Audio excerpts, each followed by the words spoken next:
Itoophiyaan biyya bal'oo heddumina sabaa fi sablammootaa, heddumina amantaa fi heddumina ilaalcha siyaasaa qabdudha. Ta'us sababa seenessa qeenxee biyya kana keessatti waggoota dheeraaf adeemsifamaa tureen hedduminni kun madda jabina biyyaa osoo hin taane madda waldhabiinsaa fi jeequmsaa ta'aa tureera. Mootummaan ida'amuu rakkoo kana furuuf falli jiru seenessa waloo lafa qabsiisuudha jedhee xiyyeeffannoon irratti hojjetaa jira. Seenessa jechuun turtii waliin jireenya isaa keessatti qabeenya waloo uummanni uummatu jechuudha sadarkaa yaadamaatti. Fakkeenya safaruma kana fudhu. Ijoolleen wayinii taphataaru, namni bishaan fuudhee asiin darbu jira, poolisoonni eegumsarra jiru, ati immoo interviina godhatta. Taateedha jedhu kun taatee kana keessaa inni guddaan isa kam? Isa interviina godhattu kana. Kun taateedhama. Taateen kun walitti ida'amee istoorii ta'a. Istooriinoo walitti ida'amee seenaa ta'a jechuudha. Haala itti seenaan kun himamutu seenesseedhama jechuudha. Tokko joonii kana an joonii miti akka itti neemtu joonii nama qallaa akka nama taansa akkanaa itti himuu dandeessaa. Anuma kana waraabessa fakkeessitee himuu dandeessa jechuudha. Seenessi jooniin garuu jooniidha, seenaan dhugaadha jechuudha. Haala itti seenaan sun seeneffamutu seenesseedhama jechuudha. Biyya keenya gaa rakkoo daddaagama nageenya dhabuutiif yeroo dheeraa kan isiin saaxilamaa turte ijaarama mootummaa fi ijaarama biyyaatu hin xumuramin. Kun immoo maalirraa ka'a? Fakkeenya sabni hundi seenessa mataasaa qaba. Namni hundi seenessa mataasaa qaba. Seenessanni kun seenessa qeenxeeti. Namni Oromoof qabsaa'e naannoo Oromiyaa jiraatu seenessa Oromoof Oromoo qofa laallatu jedhee kan funaannate qaba kan mataasaa. Qabsoona deeggara waan jedhee hojjetate jechuudha. Naannoo Amaaraa qabsoodhaaf kakaasa hawaasa kan jedhus immoo seenaaf seenessa mataasaa itti bareeffatee haala qabsoo isaatii kan inni hojjetate jira. Hamma jarri kuni soba jechuu miti. Seenessa qeenxeeti garuu. Seenessi kan koo qofa yoo ta'e yoo si nammanne. Seenessi kan kee qofa yoo ta'e yoo ana nammanne. Anaaf siif qabeenya waloo ta'uu hin danda'u jechuudha seenessa qeenxeeti. Anaaf si imaanni kan barbaachisu seenessa walootii jechuudha.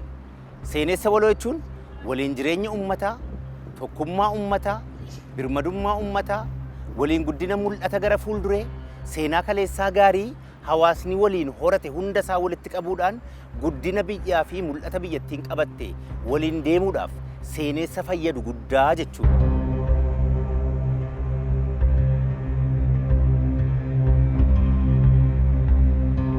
Seenessi qeenxee seenaa ofii isaa ol kaasee seenaa gama biraa kan xiqqeessuudha. Kun immoo sabaa fi sablammoota biyya kanaa nageenya, dimokiraasii fi misooma akka hin qabaanne kan taasisuudha. Seenessi waloo baay'ee murteessaadha. Seenessi waloo yoo hin jiraanne sabaaf sablammiin wal diiguu, walitti bu'uu, wal harkisuu, walitti bu'iinsi halkanii guyyaa uumamaa. Kanaaf nagaan biyyichaaf hin jiraatu, dinagdeen biyyichaas kufaa ta'a. Kanaaf jecha seenessi waloo sabaaf sablammichi aadaa mataasaa qabaachuu danda'a, qooqa mataasaa qabaachuu danda'a, siyaasa hordofus kan sabummaa isaa irratti hundaa'e qabaachuu danda'a. Garuu seenessa wal fakkaataa, seenessa isa hin diigne, seenessa isa tokkummeessu, seenessa walirratti isa hin kakaasne, seenessa dhugaadhaa fi seenessa waloo qabaachuun baay'ee murteessaadha jechuudha nageenya isaatiif. Kana dura biyya keenya kana kan rakkisaa ture seenessa qeenxeeti. Seenessi qeenxee biyya tokko ijaaruudhaafis, biyya tokko gochuudhaafis, adeemsaanis rakkoo hawaasummaa hiikuufis, rakkoo dinagdee hiikuudhaafis hin danda'amu ture seenessa qeenxeedhaan. Biyya waloodhaan amma garuu sabaaf sablammiin tokko ta'e ijaaramee hojii garagaraadhaan gurmaahee nageenya isaa eeggatee, hojii misooma isaa saffisiifatee, dinagdee isaa saffisiifateetu biyya kana biyya tokkittii qabnadhee biyya kana sabaaf sablammiin xamaneetu biyya kana ijaaraa jiraadha. Yeroo baay'ee isaa kufaatii siyaasaa fi dinagdee hawaasummaa kan fide dhimma seenessa qeenxeeti. Seenessi qeenxee kan irraa dhufu daba seenaati. Daba seenaa kan dhufu immoo morni muraasni of jaallattummaarraa ana malee saba kan koo malee sabni kan biraa hin jiru, afaan koo malee afaan biraa dubbatamuu hin qabu, ana malee kan barate, ana malee kan beeku, ana malee kan qaroome, ana malee guddaan, ana malee magaala kan jiraatuu fi kan jiraachuu danda'u hin jiru jechuudhaan of jaallattummaa fi ilaalcha badaa saba kan biraatiif qabaachuudhaa fi nama kan biraatiif qabaachuurraa kan dhufudha. Seenessi qeenxee seenessa gam tokkeedha. Gootni koo siif gootaa miti. Gootni kee immoo anaaf gootaa miti. Goota waloo garuu qabnaan ifati. Kanaaf maal uume biyya keenya hanga dhaqee seenessi biyya keenya jiru seenessa sadii. Tokko teesiis jedhama. Kan durii Itoophiyaa tokko, afaan tokko, amantii tokko jedhamee assimileeshiniidhaaf itti yaalame jechuudha. Inni sun milkaa'eeraa hin milkoofne. Isaanitu biyyi ijaarameeraa ta'anii fati maaliif adda waa'ee seenessaa dubbanna. Hin taane hin kufenni. Warri faallaa kanaa immoo dhufe maal godhani?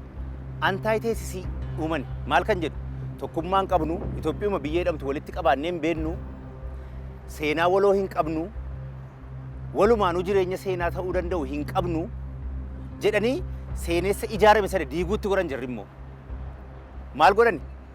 Waa'ee sabummaa, waa'ee garee malee jechuudha, waa'ee biyyaanuma dhiisan. Inni durii immoo maanni sabaaf sablammiin beeku jedhe. Tokko Itoophiyaan tokko jedhe.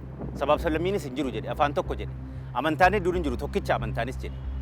Isa inni cafallaqe inni jarri kun immoo maal jedhani? Sabaaf sablammii malee Itoophiyaadhuma hin beeknu jedhani. Itoophiyaa gara kamitti geesse gaamu? Inni durii in ukkaamse.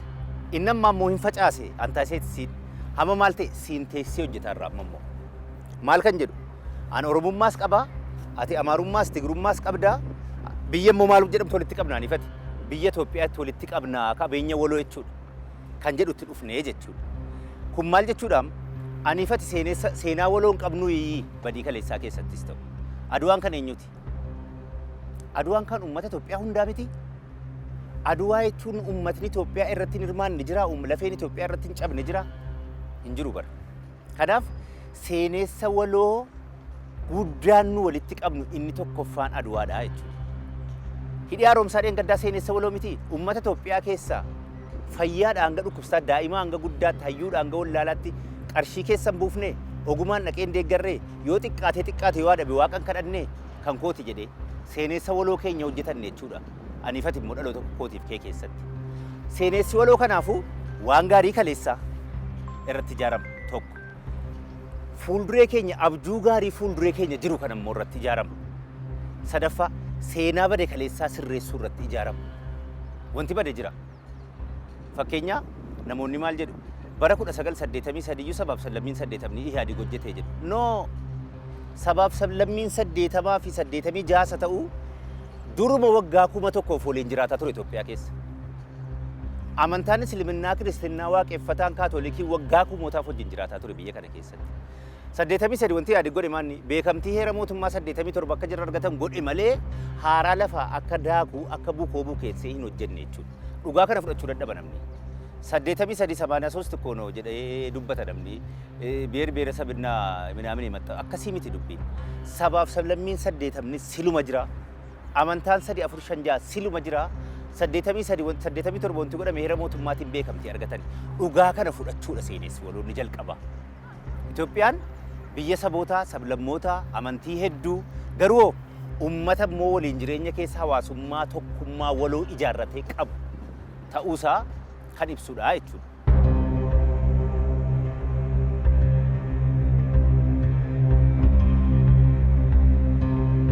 Sabaa fi sablammoonni Itoophiyaa fuudhaaf heerumaan walitti firoomanii yeroo gaddaa fi gammachuu wal bira dhaabbatanii jaalalaa fi tokkummaan waliin jiraatu.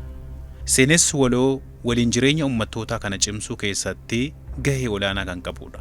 Kan kana dura tokkummaa sabaaf sablammii gargar diigaa ture. Tokkummaa sabaaf sablammii wal tuksiisaa ture. Seenessa qeenxee keessa dhaabatee seenessi waloo akka ijaaramne gochaa ture. Sirriitti irratti qabsaa'ee uummanni keenya bahaaf galasaa baratee cimina isaa baratee wal malee yoo ijaarame malee waa tokko fiduu akka hin dandeenye. Bittinna seenessa qeenxeedhaan bu'aa buufachuu akka hin dandeenye sirriitti hubatee naannoo kanatti seenessa waloo guddina biyya kanaadhaafis jireenya biyya kanaadhaafis jijjiirama biyya kanaadhaafis bu'uurama fuuldura kana biyya kanaaf ta'uuruus seenessa walootu sirriitti biyya kana fudhatee deema biyya kana ijaaree deema. Seenessi qeenxee biyya kana hin diiga malee hin ijaaru dheetu qabatee jira waan ta'eef uummanni keenya bifa kanaan ijaarratee seenessa walootiin waliin jiraachaa jira jedhu sanii kaasuuf. Seenessa waloo jechuun yeroo hunda ati caammaa koo keessa dhaabattee ilaaluu ani immoo caammaa kee keessa dhaabadhee ilaaluu qaba of keessaa. Rakkoo keessiifan hubadhaa atis rakkoo koo naaf hubattaa jechuudha eegni isaa. Seenessa waloo jechuun maanni biyyi Itoophiyaa jedhamtu guddittiin kun kan kootiif kan keeti. anaaf siif qixaa ati Oromoo, Amaara, Tigiree, Yaangaatoom, Nuweeriin ta'uu dandeessa. Innis eenyummaa keeti isa kaaduu hin danda'an. Waaqota akkasitti si uume filatteen hin uumamne.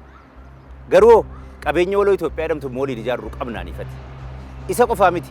Waliin jireenya keessa baay'ee wal fuunee, walitti heerumnee, gabaa tokko dhaabannee, waraanaan, jaalalaan, hawaasummaa walitti ijaarranne qabna. Callumeedhee baay'ee ituu waan biyya hawaasummaa walitti hin qabne ta'e waggaa kumaaf waliin hin jiraatu hawaasni tokko. Biyya kana keessatti seenaan barreeffame seenaa waraanaati. Seeneffamni waloo inuun barreeffamneewu. Seeneffama waloo yeroo hin jedhu maal waliin qabna wanti jedhu kan. Gama siyaasatiin maal waliin qabna, dinagdee hoo maal waliin qabna, hawaasummaa hoo maal waliin qabna jedhamee wanta barraa'uu qabu waan irratti xiyyeeffatamuu qabudha. Fakkeenyaaf gama dinagdeetiin yoo ilaalte iddoo tokko tokkotti qabeenyi jiru, riisoorsiin iddoo tokko jiru iddoo tokko hin jiru. Iddoon tokko iddoo tokko malee jiraachuu hin dandeenyu. Yoo Affaar jiraate soogidda Affaarii arganna jedhee Oromoo fi Oromiyaan beekuu qaba. Gama dinagdeetiin. Gama hawaasummaatiin fuudhaa heerumaan, bataskaana adda addaa ijaaruudhaan, masgiida adda addaa ijaaruudhaan durirraa jalqabee uummanni kun waliin jiraachatee waan turedha. Isa san cimsuudha. Isa san addaan fageessoo osoo hin ta'in isa san cimsuu, waliin dhaabachuu, wal deeggaruu. Sigalee waan adda addaa gama hawaasummaatiin wantoonni jiru kun jechuudha. Wal tumsuu, waliin jiraachuu, gaa'ilaan wal bira dhaabachuu, gaafa rakkoo wal bira dhaabachuu, gaafa nagayaatis wal bira dhaabachuu, waliif jirra jechuu, ansi malee ati ana malee jiraachuu hin dandeechu waan jedhu kana dhaloota keessatti yoo lafa qabsiisatti deemne ati seeneffama waloo haala saniin fiduu dandeenya jechuu barbaadeen.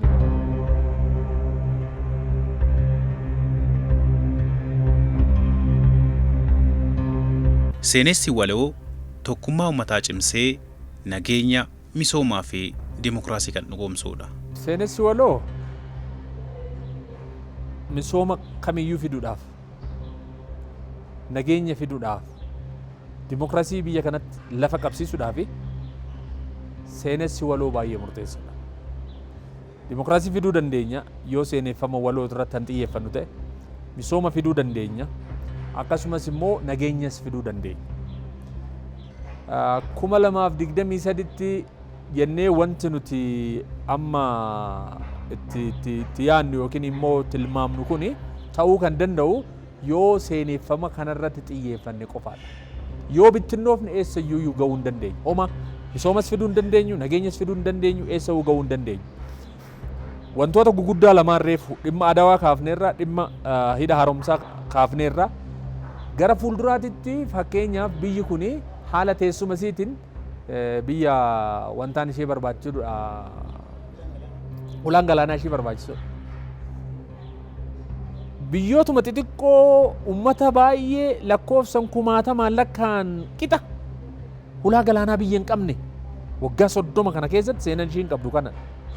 Seenan akka seenaatti ni qabna turre deeffachuu dandeenya ammas.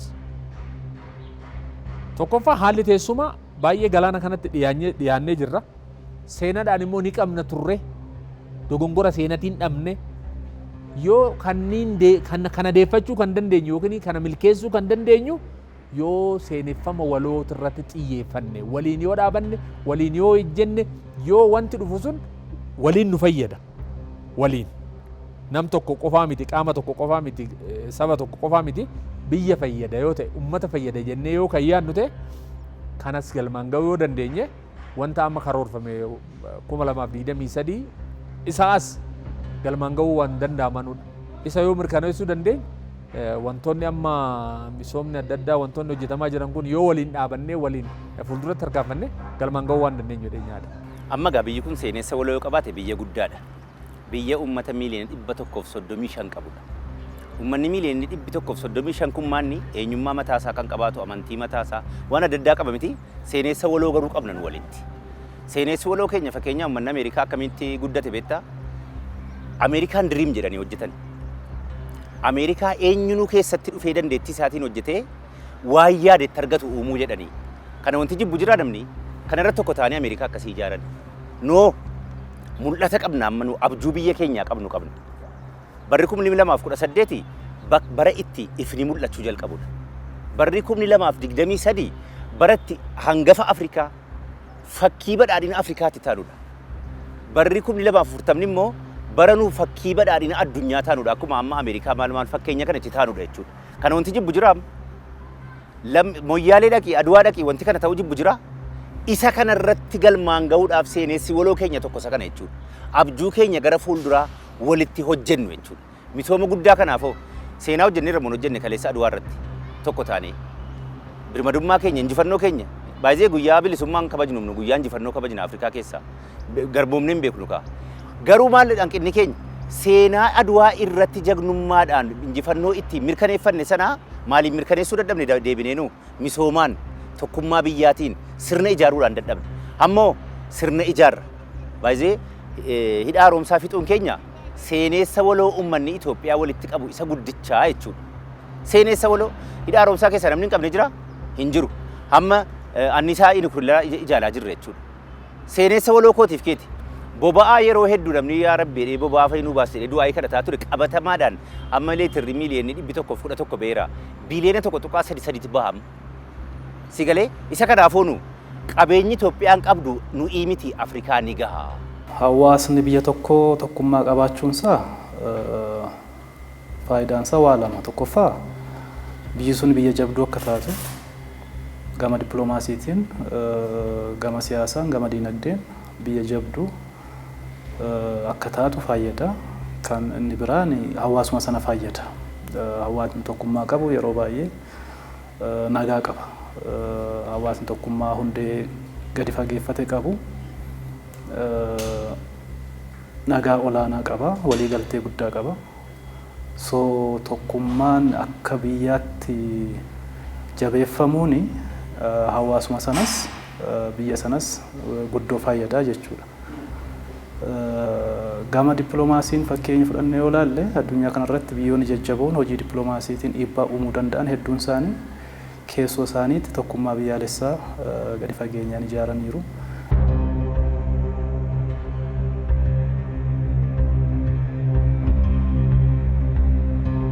Injifannoon Adwaa bu'aa seenessa walooti. Uummanni Itoophiyaa yeroo sanatti walii wajjin dhaabbatee diina birmadummaa biyya isaa sarbuuf dhufe qaanessee deebiseera. Tokkummaan qabsoofne Adwaa injifanne. Adwaa sababii injifanneef biyya kolonii jala hin galle taane. Sababbi kolonii jala hin galleef immoo teessoon Afrikaa biyyoota 56 Itoophiyaa ta'e. Kun immoo giddugala dippiloomaatotaa ta'uudhaan Itoophiyaan filatamtuu taate jechuudha. Kanaaf gaafa tokkummaadhaan kaanu tokkummaan keenya gaafa cimu eenyumtuu xiyyeeffannaa akka nuu kennuu fi nuus immoo guddummaan keenya akka mul'atu godha jechuudha. Gaafa waliin taanee dhaabanne waliin taanee ejjennee wal dhaggeeffannee waliin taanee rakkoo keessoo keenya jiru dhiisnee gar tokkotti gaafa fuulleffannee waan guddaa galmeessuu akka dandeenyu Adwaan ragaadha jechuudha. Gama birootiin immoo yoo hidha haaromsaa ilaalte hidhi haaromsaatis wal ta'uu sabaaf sablammoota biyya kanaati. Wal ta'uu jechuun waan tokko irratti fuulleffannee biyyaaf jennee hojjennee waan tokko nu godhe jechuudha. Inni qabus inni hin qabnes kun humnaan kun qarshiidhaan kun dippiloomaasii adda addaa hojjechuudhaan wanta hojjetame waan waliigalaati waan walooti waan ta'eef inni kun biyyi tun akka guddattu akka Afrikaatitti immoo akka fuulduratti baatee mul'attu wantoota godhan isaan guguddaa kana lamaan.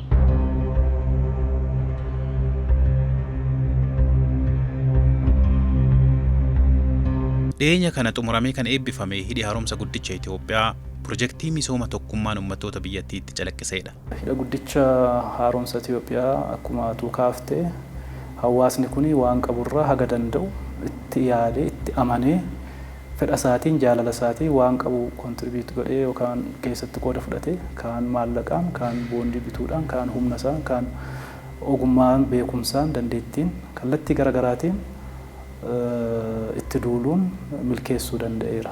So hojii akkanaa hojjechuudhaaf agartee waa hunda irratti hawaasni hundi waa hunda irratti walii galeera jechuu miti jechuudha. Still wantoota dantaa waloo ta'an akka biyyaalessaatti wantoota ijoo ta'an wantoota hawaasa hunda itti fayyadamaa taasisuu danda'an akkana irratti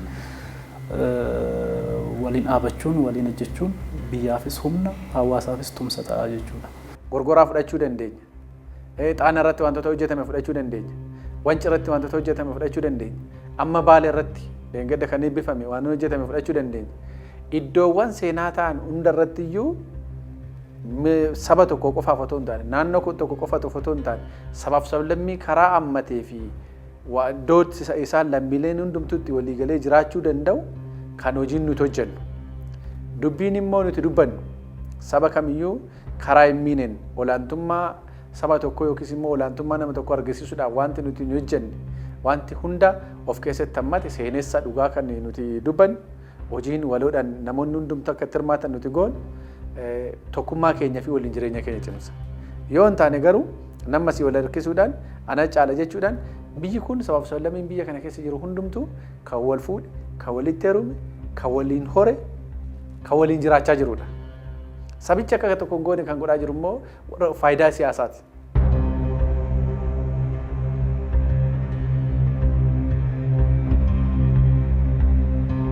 Baandonni biyya kana iddoo adda addaatti cicciruudhaan warra biyya kana hin jaallannee fi tokkummaa biyya kanaa guddina biyya kanaa hin barbaanne wajjin ta'anii biyya keenya karaa sooshaal miidiyaatiin, karaa sabummaatiin, karaa garaagaraatiin biyya keenya sifachi harkisaa jiran yoo hawaasichi hubatee of hin eegne tokkummaa isaa hin itichine biyyicha diiguudhaaf halkanii guyyaan hojjetu hin miidhu biyyicha amma dhugaan galuufitti.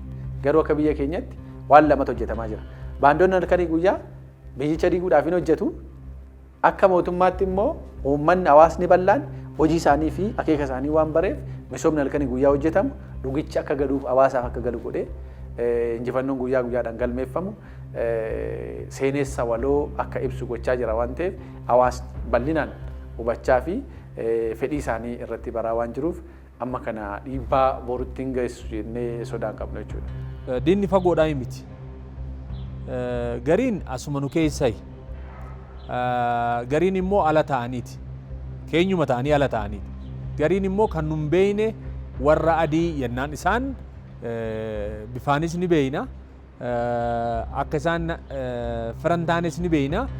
Garuu wanti biyya kana keessatti rakkoo ta'e jara saniif bitamanii warra keessa ta'anii yookiin immoo ala ta'anii biyyi kun akka ol hin jenne warroonni godhan yeroo adawaatis turanii biyyuma kana keessa ta'anii warroonni xaaliyaanii wajjiniin arbanyoota yookiin warra yeroo san waraana irratti hirmaachaa turanii warroonni waliin ta'anii waraanaa turan hamilee isaanii cabsaa turan gaafa hidha haaromsaatis yoo laalte yookiin immoo laga Abbayyaatti irratti hidha haaromsaa kanas gaafa laaltu waan wal fakkaatatu jiru. Warroota biroo wajjiniin ta'anii akka galman geenye akka ijaaramne akka duubatti harkifatu akka gonguma dhaabatu wantoonni ta'aa jiru waraanni biyya kana keessatti deemu hundisa akka waliin hin dhaabanne akka nu godhuudha. Waraanni kun deemu hundisa. Biyya guddaadha mitiinu. Biyyi guddaan qabeenya guddaa qabna moo hin qabnu. Biyya guddaadhas qabeenya guddaa qabna. Hawaasa immoo parsantiin 70 oomishaa ta'e qabna. Yoo tokko taane yoo cimne Afrikaa irratti fakkii taanee baana. Ji'oopolitiksii jaraa fudhanne jechuudha. Kanaaf maal godhu jarri nu diddiigu. Baandaa keessoo keenyaa fayyadamaniitiyyuu nu diddiigu. Ati lammii kee waraani jedhamtee qawwee diinni tokko sii kenninaan si taazzabaara si tuffataara barkeessotti. Osumati bakka wayii geesse si namanu ergamaa dhakaati. Ergamaa baay'ee hin jaallatuuf namni. Mana murtii dhattee ati yoo soba ragaa namaa baate gaafuma sana gammadee gala malee booddee garuu si namanu nama ragaa sobaa namaa baatu siin jedha namni jechuudha. Akkuma sana baandaa ergatanii akka nu eenyummaadhaan wal nyaannu seenessa qeenxeetiin akka nu wal nyaannu tokkummaadhaan akka nu hin dhaabbanne sirna akka nu hin ijaarranne nu gochuudhaan hiyyummaa keessatti akka nu turru nu gochuu barbaadan. Durillee ishii akka nu laga Abbayyaan hin ittisneef hamma immoo ittisne. Eegee ittisne yoo jarris nageenyatti dhufuu qabu jechuudha. Kooppireeshiniitti dhufuu qabu. Muka miiliyoona 30 biiliyoona 30 dhaabuu qabu asitti akka bishaan jiraa dabalu. Malee bishaan turu jalaa irra ta'edhanii kassasuudhaan hin dhufu bishaan. Nu wajjin dhufanii biqiltuu dhaabanii ispoonsarii ta'anii ogeessarra ka'anii sanyii fidanii dhaabanii naan bishaan tabba jala galeetu achiin baheetu bishaan jiraa dabale jechuudha. Jarri seenee san irratti qaban kana geeddaruu qabu. Uummanni Itoophiyaa hiyyummaa keessa jiraachuu keetiin sitti kolfa ergamaa si godha malee eenyunu baay'ee Ameerikaa keessaati. Ameerikaa keessaa namni Ameerikaadhaa biyya kana hojiidhaa dhufu jira. Yoo dhufe yookaan baalee dhaqee bineensa keenya ilaaluudhaa baddaa rabbiin nuu kenna qabeenya keenya ilaaluu dhufa malee hojiidhaan dhufu. Nu garuu hojiidhaaf deemna. Seenessarraa ka'eeti malee qabeenya biyyi sun ittiin badhaate hunda qabna nu garuu. Boba'aa qabnaa, yuuraaneemii qabnaa, warqii qabnaa, wanti nuu dhabne hin jiru akka Itoophiyaatti jechuudha. Kanaafoo seenessa kana seenessa qeenxee godhee seenessa qeenxee irratti invest godhee wal nu nyaachisuu sadiini deemu kana irratti baree uummanni seenessa walootiin tokkummaadhaan dhaabbachuu qabaa jechuudha.